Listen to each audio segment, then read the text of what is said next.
The goal of the show is to help you break in and thrive in advertising. And we do that every single week by sharing the stories and advice of those rocking it on the other side.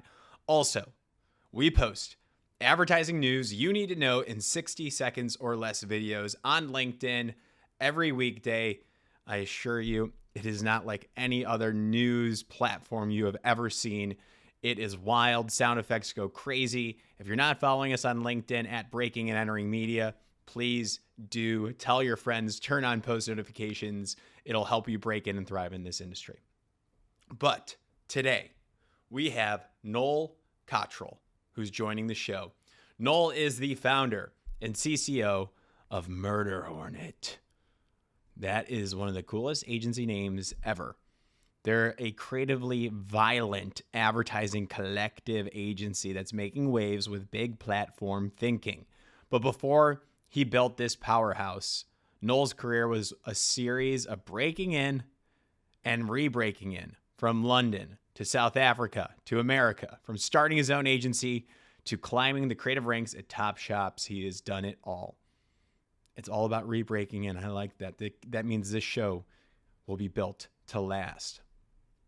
In this episode specifically, Noel's going to share the realities of reinvention in a constantly evolving industry, the hustle behind building Murder Hornet, and why branding, even for agencies, matters. His wildest break-in stories, including working illegally at Saatchi and Saatchi London, and how to land big clients as a young agency, and what it takes to really start your own shop. I know some of you are entrepreneurial out there, so you're going to like this. And this episode is really good for the copywriters out there, because he started off in copywriting. Spoiler alert, portfolios are better than any sort of case study videos. Don't put case study videos in your portfolios. Persistence, shameless networking, and creative resilience, all in this show. You're going to want to connect with Noel to do that. He gives his email at a random point in this episode, so listen. I edit it. It's usually towards the end, but I moved it to a random part of the episode. So you're going to have to find that. And also, please, if you enjoy what we're doing, follow us on LinkedIn and leave us. That's the most important thing. That's the main call to action. Follow us on LinkedIn. But if you, secondary call to action would be to give us 5 stars on Apple Podcasts. You got to be careful how much you ask from listeners. So follow us on LinkedIn. That's most important. Now on with the show. This is the Breaking and Entering Advertising Podcast. And as usual, I'm your accomplice, Gino Schellenberger. Kick it, Mikey.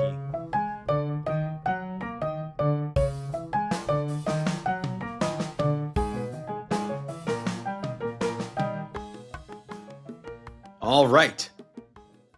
Noel Cottrell, welcome to the Breaking and Entering Advertising Podcast. I am pumped to have you on today, sir. Murder Hornet. We'll be talking about Murder Hornet and breaking into the industry and breaking in again and again, and how it's a constant re-breaking in, it seems like, in everybody's careers. Is that fair to say, sir? Absolutely. Yeah. I mean, it's an interesting story about how I got in initially, but it's probably more interesting about how I broke into America after South Africa and then breaking backwards and forwards. It's a never give up scenario. And at the end, I want your best advice for everybody that sticks around. What have you learned? Summarize like do's and don'ts. If you can go back in time, what would you tell your younger self, your child, anybody trying to break in? We want to know how to be successful in advertising right away. And I like the journeys where people try different things and they go off, but we want immediate success here. Is that fair? Like, that's what I want for our listeners. Yeah, let's get them. I'll try to keep the stories tight and get the best learnings out of them, because I think that 20 plus years in the industry, you're gonna have too many long stories, but there's lots of like learnings that are same for all of them. Totally. So let's start off with today. You're the founder and CCO of perhaps one of the coolest agency names in the business today, Murder Hornet. Give us the rundown. What is Murder Hornet? How'd you pick that dope name? When did you start it? What's the positioning? Let's sit here for a while. Yeah, Murder Hornet is kind of interesting. We really are an advertising collective that kind of swarms around big projects, and we have some AORs, but mainly it's a freelance model. So we have what we like to call the nest and the swarm. The nest is about 13 people. We've just had some really great hires. Like we were just hiring two ECDs. We've just hired a SVP, group account director. We're building out that nest of people. We're about 13 people right now, but we do a lot of outsourcing. So we have any given day, I would say our average freelance is about 50 freelancers a day Wow. freelancing for us. Yeah, and we have big clients, all the way from big financial institution clients to kind of like other AOR clients to project clients. So we've got a nice mix of clients. We are, we want to be creatively violent. That's our shtick at the moment. Like that's what we stand for, is being creatively violent. I would say what we're best at is big platform thinking for brands, and that's why they come to us. Is what's a big platform, and how can we bring it to life quickly, efficiently, and brilliantly? I guess Yeah, yeah. And you'll notice to the untrained ear, they might have skipped over this, but you can tell that the branding and the care and the passion that you've had, the thought when it came to creating this agency, from the name Murder Hornet to the nest of like the full-time employees to the swarm of the contractors, right, that are coming in. This is how you do it right here, ladies and gentlemen. So we can tell already that you're creative first and big platform thinking, because you create a platform for your own agency, which people don't show enough love for. I think that's really interesting.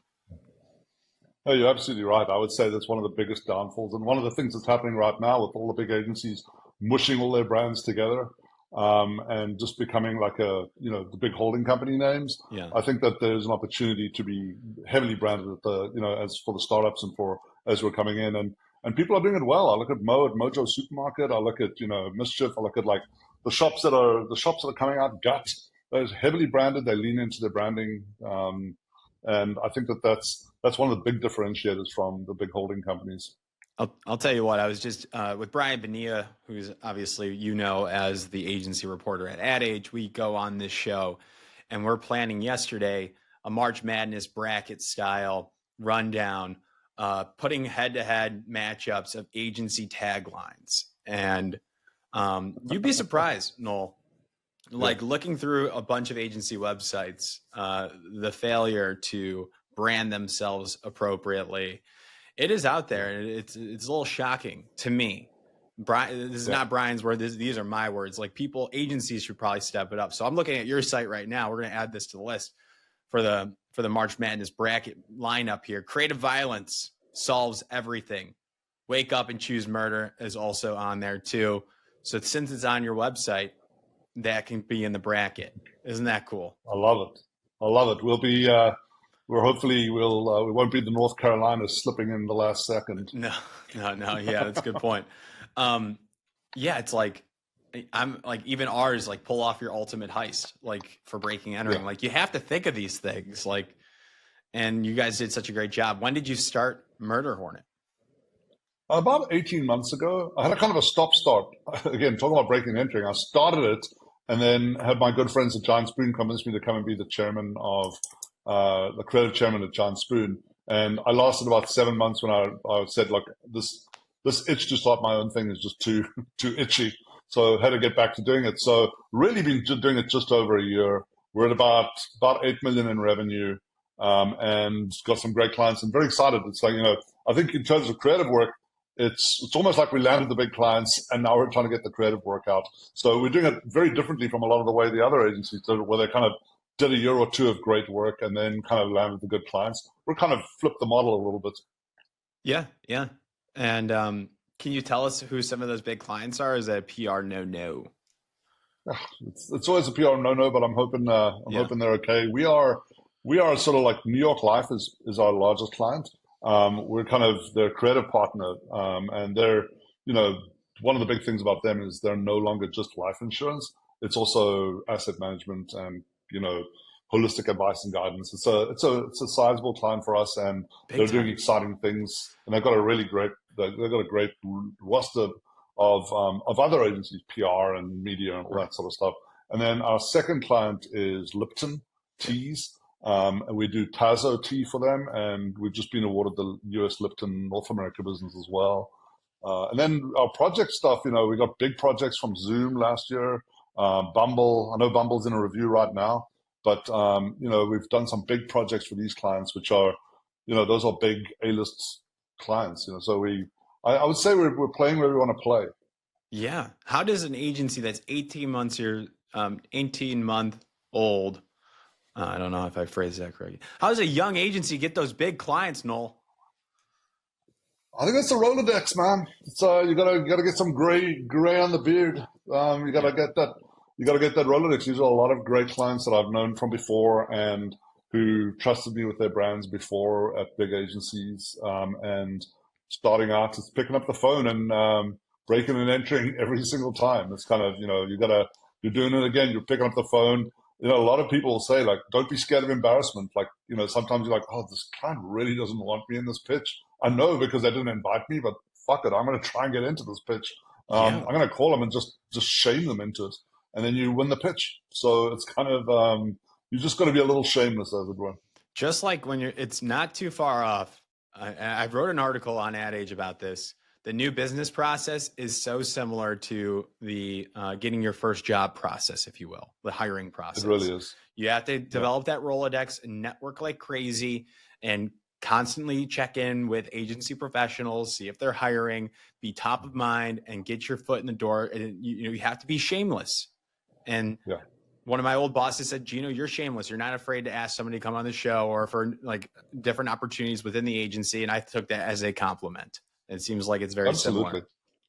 And I will say there's also like you've got to realize that there's 20% luck. It's like if you've got 10 people in your Rolodex, none of them for 5 years might have an opportunity. And then one just pops up and they might be running a pitch with 8 of the best agencies in the country. And suddenly you're like, oh God, I'm in this pitch. Yeah. And you've got to try and win it. And you've got a 1 in 8 shot at it. And a bit of luck always helps as well, Yeah. Well, once you get in the room, then that's a whole different subject. You got to go hard. You got to take over. Yeah. That's like if you get an interview, like you finally get an interview and you better step up your game. You better do your homework. You better show up with all the right questions and your scenario, the right ideas, the big ideas, the right pitch materials and theater and all, whatever that might be. So I love it. So Murder Hornet is, it's rocking and rolling. You got the swarm, you got the nest, you got some big clients. Creative work is coming out, I'm assuming soon. This show will probably be launched in a month or two. So for that context, hopefully some of that work is out. People can check your website because it's pretty damn cool. Follow you all there. I need to understand then how you broke into all of this. Like, what was the first job? The very, very first job was interesting. Like I had an English degree, and a psychology degree, which I think is the perfect thing to get into advertising. Yeah. If you have an English and psychology degree, it's like, and so what was interesting was I didn't even know what a copywriter was. I had a girlfriend at the time working in London as an au pair, and I was working as a bouncer at the Hippodrome on Leicester Square. And just before she left that job, she was like, "You got to come meet this guy, like that I au pair for." So I went for dinner, and he sat down and he said, "Angela tells me you have a copywriting and a psychology degree. Have you ever thought about copywriting?" And I was like, I didn't study law. I literally thought copywriting was some sort of law thing. And he was like, "Nope, it's you come up with ads." And then what was really cool about it is it's so funny because I think the guy's name was Peter Wallace, who was at ECD at Saatchi's, but was linked to the Saatchi brothers. And this is old school Saatchi and Saatchi in London. And I went in and I walked into he invited me to come and do a walk around. And I walked in and I'll never forget that moment of leaning into an office and seeing two guys with long hair and jeans and a t-shirt. And they were they were playing, their whole office was decked out like a tennis court. They'd painted the whole office green. And they had like a stripe around it. And they were like hitting balls to each other. And he was like, "That's the Penn tennis balls team." And I was like, "What?" And then anyway, I ended up working there illegally because I didn't have the equivalent of a green card or anywhere to actually work. So I worked there for a month. And then at the end of the month, they were like, "Where do we send your paycheck?" And I was like, "I actually don't have a social security number." And I was out. Did you get paid? No. Hey. But that first month, but I landed up getting like a few pieces of work in my book. One was for the British Army or the Marines, I forget, and the other one was for British Rail. And I had two pieces of work in my book that hadn't happened. They were just spec pieces. But I landed up going back to Cape Town, South Africa, with two spec pieces of work, and then like added to my CV, like 1 month at Saatchi and Saatchi London, which is the hottest agency in the world. So moving into like that, coming into a market like Cape Town, I was the only person who'd worked at Saatchi and Saatchi London. Like it was an easy into like an agency, you know. And that was kind of like there's a little bit of hustle, a little bit of like, I'm just going to stay here. I'm going to work for them. They kept asking me for my social security number, and I kept just telling them, I'll bring it tomorrow. I'll bring it tomorrow. And I ended up getting two pieces of work, and that started me in the industry. So the two pieces of work that you said, the spec work, did you build that while you were doing your month-long shadowing illegal work trip, or was that like real client work? What was that?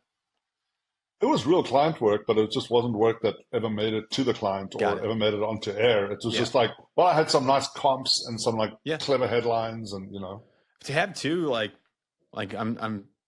I'm assuming they weren't like, were they full blown campaigns? Like, did you build them up a little bit more, or were they just like a couple ads for the same brands? So this is like late '80s. So you got to think that like it was print ads. It was like there was two print ads, like one, and that was enough to kind of get me in as a junior copywriter into a South African agency. And I did the Ogilvy copy test. Those days are gone, but those were always a fun way to get in. I think that if I was going to give advice to a big agency looking for talent, the copy test is still a way to get people in where they don't have to go to ad school. And I think that that's one of the big things we battle with. Every year at Cannes, I've talked to the Georgia, the UGA students, and every year I say, put your hand up, who wants to be a copywriter and art director? And half of them put their hands up. And then I say, how many of you have a portfolio? No one puts their hand up. And I'm like, none of you are getting in. You know? None of you are getting in. It's so true. You have to have a portfolio. So the fact that the copy test proposal that you're saying is fair and it's needed, I feel like. And for context, describe what a copy test is. I know Mad Dogs and Englishmen used to do this as well. I've heard like with Chris Beresford Hill and Dan Lucy, like they went through this stuff too, but you don't see it nowadays. But explain what that is for everybody. So it's like 10 questions. And what's really cool about it is the questions never change. So you land up as a ECD or a CD, like seeing the same response to the same question done thousands of different ways by different candidates. But like when you see one where you're like, oh my God, that's a stopper, you know that person has talent. So it's really interesting. One question I'll never forget from, I can't remember my answer, it probably wasn't that good. But one of the questions was like, write a 30-second radio ad for KFC who found they've bred a 3-legged chicken. So you're going to get 3 legs in every, like, you know, from 3-legged chickens for KFC, write a radio ad for it. And I remember writing it, and I remember going and sitting with the ECD who kind of called me in and took me through the copy test and was like, I gave you a grade, this is what your grade was. But interestingly, like, you know, he was like, I love this response for that question because he'd obviously seen that question answered 1,000 times. But when he saw someone come at it a different way, it was interesting to him, you know? Yeah, showcase your thinking, your creativity on the spot. It's just, for copywriters, that is fantastic. And I want to go back to the point, like with college students not building portfolios, you know, when you mentioned that you had 2 spec ads and you were able to get paired with that experience of working at the hottest shop, obviously that helps a lot too. But today it just doesn't cut it. It does not cut it. Yeah. You need 4 to 5 campaigns for spec work with multiple executions across different platforms. There's more platforms now, brand partnerships, influencers, radio spots, all the traditional stuff. It is really hard. That's why we're trying to help people like realize that and give them different creative briefs every 3 months with our Crowbar Awards, just to give them those shots on goal. Because the briefs, then you have to write good briefs. It's tough. And as a CCO who's been in the American market for a long time, I don't think I've ever watched a student case study film ever. I'm not going to watch a 2-minute film about something that never happened. Yeah. Like it's kind of, so that's unfair as well. Like you'll often go into someone from Miami Ad School or, you know, in the old days as a creative circus, maybe the new days creative circus, but you'll go in and look at a book and you'll be like, like, oh my God, there's 10 case study videos. So I'm not watching that. Yeah, that's good to know too. Yeah. So it is tough. So I'm glad that you broke in then in South Africa. Is that correct? Yeah. Yeah. And what was the agency there? So again, like branding, the agency I started at is less interesting than kind of the agency I built in South Africa with my partners. I built an agency called Joe Public Takeaway Advertising. And it was literally, we came up with this idea to create a shop where you could kind of drive in and get an ad. And we had like you had a menu of prices, like rare, medium, well done. We opened one in Cape Town, landed up opening in Amsterdam, and landed up in Johannesburg, Namibia. It's like, it landed up becoming quite a big deal. And I had two great partners to start that. But again, it was a concept like a Murder Hornet, or like, like Mojo Supermarket in a way. It's like kind of like, what is the brand that we're going to build around that? And Joe Public today is the biggest independent agency in Africa, to this day. So when did you create this agency? How old were you? What were you? This was your first thing?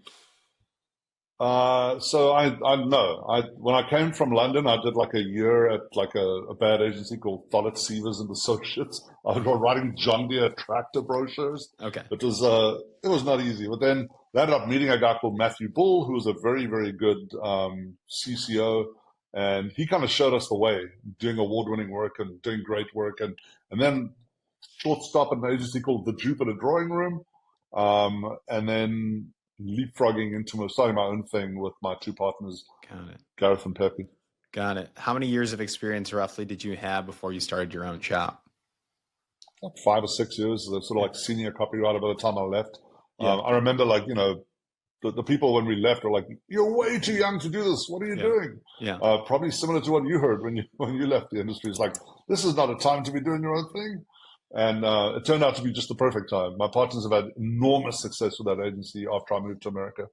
There is no such thing as the perfect time, like waiting around for the perfect moment to start anything.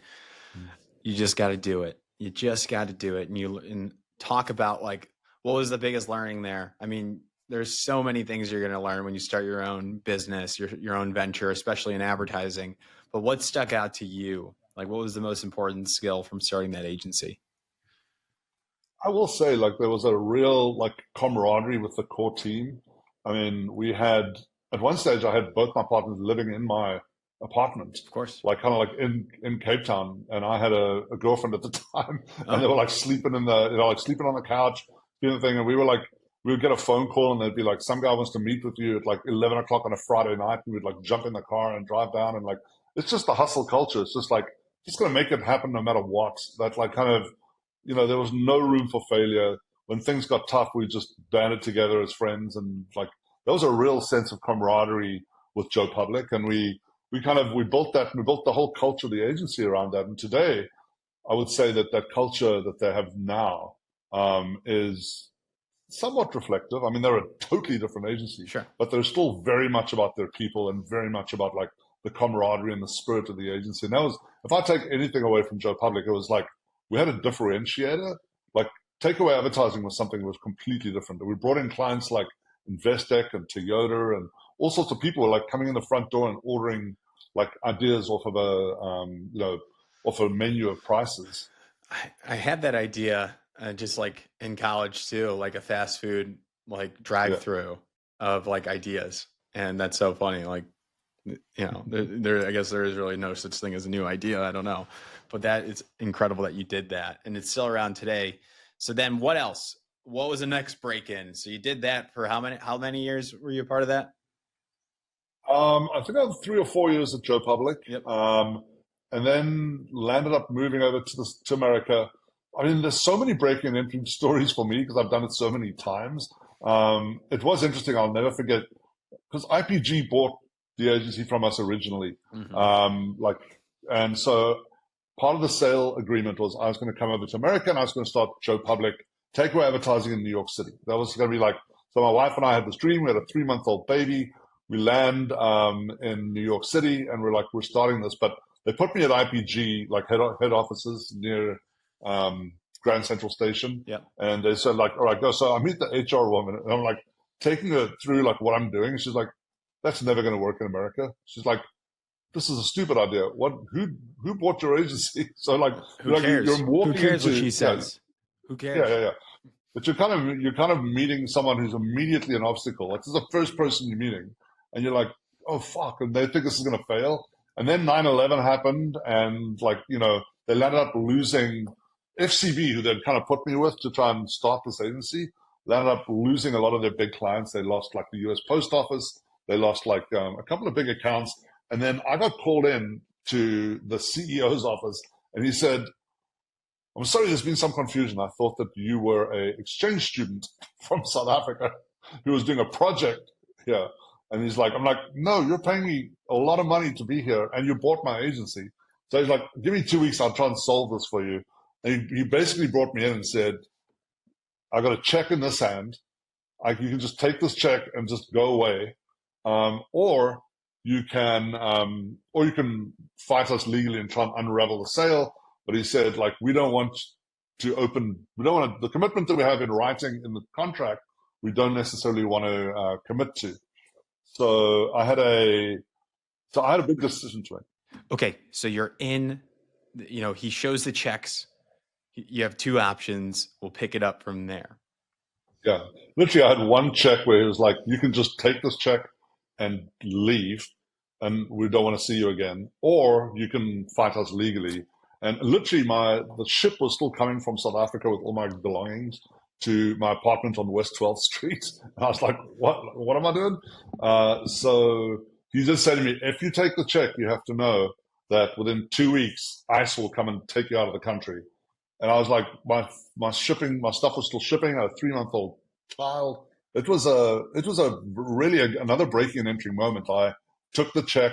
I phoned my wife on my flip phone, and I took the check and went back to our apartment. And I said, good news is we don't have to do the earnout for Joe Public. The bad news is that I have to find a job in 2 weeks. And that's your breaking and entering moment. A friend of mine, Derek Shevel, I was like, who's the best recruiter in Atlanta, in New York? And he was like, Greenberg Kirschenbaum. I went down to Nancy Temkin and Susan Kirschenbaum, showed them my big purple book. I had like a big purple leather-bound book. I was like, this is what Joe Public was meant to be. I'm the founder, one of the founders. Like, and they were like, Susan Kirschenbaum was like, my brother's down on Varick Street. Like, go meet my brother, Richard Kirschenbaum. So went down with my big purple book, went upstairs, showed him my book, showed him my reel. And he was like, he pulled me next door to John Bond's office. And John Bond said, and Richard was like, meet Noel. He's going to open our West Coast office, or he's going to work in our West Coast office. So I came out of there, phoned my wife on the flip phone. I said, I went to meet a recruiter. We have a job, and we're moving to San Francisco. Oh my goodness, that's so quick. So within that 2-week period, you found a job. Yeah. But it was like, there was a lot of pressure. I mean, literally, there's a ship edging its way from Cape Town, South Africa, to New York with all our belongings. Which is like, just keep going. We got to get to San Francisco now. Oh my gosh. That's a logistics nightmare, first off. So much pressure. Yeah. How are you remaining calm in these scenarios? Because people might get laid off in this industry. They might go through some hard times or some stressful situations. What would you tell yourself in that situation? You can't say it's going to be okay.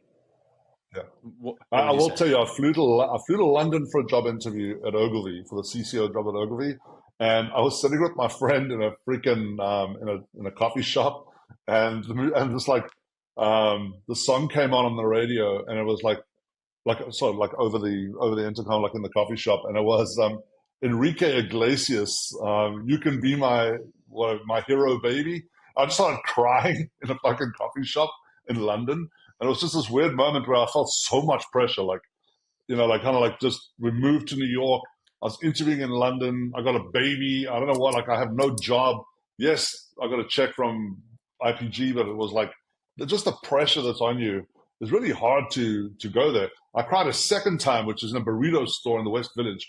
I'm not a crier. I don't think I've cried a lot in my life, but in that period, it was crazy. And I think that like, you've got to realize it's not an easy business. I don't think any business is, but advertising can be a little brutal. It's kind of it's just an interesting business. It's you just got to tough it up and go like, all right, I'm going to go to San Francisco, and go to Christian Bumble in San Francisco, and I'm going to start there, and I'm going to try and build another shop there. Yeah. Yeah. I mean, that's one thing I've learned when I moved to New York recently from Chicago. You look around and everybody is working all the time and Yeah, running around and stressed out, trying to make things work in this city. And I realized everybody's doing this. Everybody's careers are tough, like super stressful, some more than others, sure. But for the most part in this city, people are working their asses off. And it's like, if you're going to work really hard, it should be in advertising, like where you at least yeah, enjoy it and it's fun and you get all these different experiences. It can take you all across the world in your situation. So it's like there's really like you can go and do accounting or something else or do sales, and that's just as stressful. yeah, absolutely. And then also, if you're in sales and that, you probably don't have 10 to 15 years worth of CAM passes that you keep in your top drawer, and you have the best memories of like just spending a week in the south of France every year, which is there's definitely fun to be had as well. And it's like I Yeah. don't think there are many industries that are like that. Yeah, like the tennis court for Penn at that office and that you interned at, right? Illegally, which is so fun. So looking back now, like knowing what you know now to all the aspiring advertisers, people that are in their entry level, mid level, what do you say to them? What direct advice like do you have for them to be successful in their current jobs, to stay in this for the long term, or to start their own business? Any of these areas, we can go all over the place with what you know. Yeah, and there's a million different things. I will say that for the longest time, I thought if I ever write a book, which I don't think anyone would read, but if I ever wrote a book about my experience in advertising, like the thought was what would be on the cover. And to me, it would be one of those punching toys that kids get, like they're inflated clown, which has like a base at the bottom, and you punch it and it kind of Mhm. goes back and comes back at you. I honestly think that that's half of like what advertising is. It's breaking and entering and entering and breaking and breaking and entering like over and over again. It's like you've just got to keep bouncing back up and get punched in the nose. I mean, Murder Hornet, like I literally got laid off from a very high powered CCO job and stood up in my, like from my COVID couch and yelled at the top of my lungs, I'm starting an agency. It's like, it's like, and that's like, that your worst moment can be your best moment. And like when I look back at it now, with like $8 million in billings, some great clients, some great work bubbling up, and 13 amazing people, a partner. Like I think that like in Alex McGinnis, like really just where I am now and where I was 18 months ago is night and day. And I think it's like that sense of like just don't let it get you down. Don't let the man get you down. I love that. I love that. Any practical advice for copywriters out there that you know? Some Yeah, tricks, whether I it's mean, creative block or what else? yeah, I mean, honestly, like writing and being a copywriter from back in the day, I think that our job has become a little more difficult because, like, even if I look at what we've done in the last 18 months, the one piece of work that we have on our website where I'm like, we've done a lot of work, it's Tazo Social.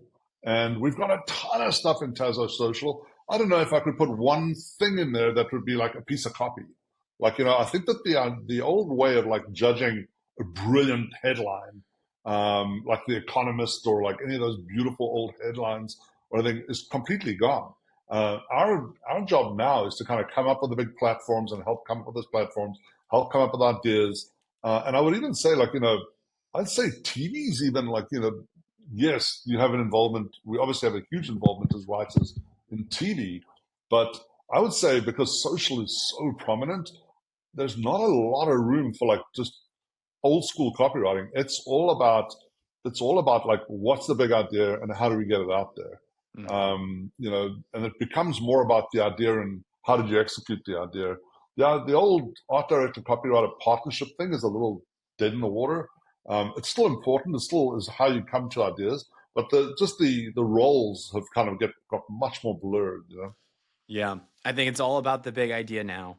And like when we're judging our award show, people ask like, is it research? Is it craft? Is it like, on the execution for these student campaigns that we constantly are reviewing? And it goes back to what's the idea at the Yeah. end of the day? What was the big idea? Is it different? Is it attention getting? And is it interesting? Have we ever seen it before? It all starts with the idea, and then how it's executed after that. Yeah.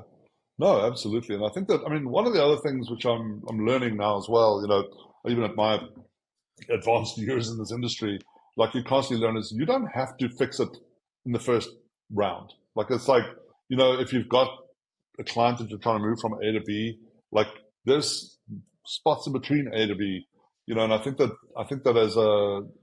as a founder of an agency, it's like kind of like if I think back at some of the big campaigns I've worked on, like even like a Febreze, for example, the blindfold campaign for Febreze. I think I did a year of filming people like, big fish that were like popping in the sky. And like before we landed the big award-winning 6 can line campaign, it was a year of like just trying to sell that in and trying to move that client that way. I would say that we all want to do, I think Mischief is so good at it. Like, what's the headline every time? What's the big idea? There's also a world in which you may not be at a Mischief and you might be at any given other agency. Anyone who's not Mischief, and you might, try and move the client along, try and move them towards where you want to go, try and move them towards great work and try and get them to that kind of work. But as a writer, I think that, don't get frustrated if your first job is, I mean, my very first job in advertising was writing John Deere brochures for seed flow control formula in a John Deere planter. Like, just it's a journey, just like don't get frustrated if everything you're presenting isn't like a big PR award winner. Yep. It takes time. It takes time. And there's a lot of things out of your control when you're just starting off as a copywriter. It's the That's for agency, it's sure. the clients you don't have control over, the account management, but you can always push and do your best and learn along the way. So Noel, how can people reach out to you if they have questions they want to work with you, or if it's clients they want to work with you as well? In that aspect, what's the best route, sir? Noel Cottrell at murderhornet.com is my email, but I will say on our website, murderhornet.com, like if you go to the contact us page, it's actually kind of robust. And we've got like nearly 1,000 people on our database, and we've made it searchable. And so if I go in there and I'm like pitching something and I'm like, it's a whatever brand that might be, I could type in like, water bottle and available now and $1,300 a day, and it'll pop up and show me who's available. And I can write copyright art director. It's a very searchable database, and we use it a lot. As I say, we've got about 50 freelancers a day. Yeah, Right kick now, the we're kind nest, of it like, says. kick the nest, That's cool. branding. And it's kind of, we kind of have everyone's website on there, everyone's LinkedIn. So if you want to just get into the swarm and you want us to start using you, that's a great way to do it, is to go through that page. Oh, that is phenomenal. Could it be even like younger folks that have Absolutely. lesser experience? Yeah, it says here your specialties, years of experience, agencies you worked with. You could probably put like any portfolio schools on there Yeah, as well. So absolutely. wonderful, Noel. Well, I'm excited. You Cool. got a cool model here. You got great branding, you got great experience, great stories. I'm glad you came on the show. I hope people reach out, and I wish you all the best, sir. Thanks so much. Thanks for having me. And I love your stuff. And I can't wait for the next 1 minute update. Oh, every weekday. Appreciate that. I like the creative corner. I think you do a lot of good work in moving that whiteboard across to the corner. It's breaking down. It's breaking down. Yeah.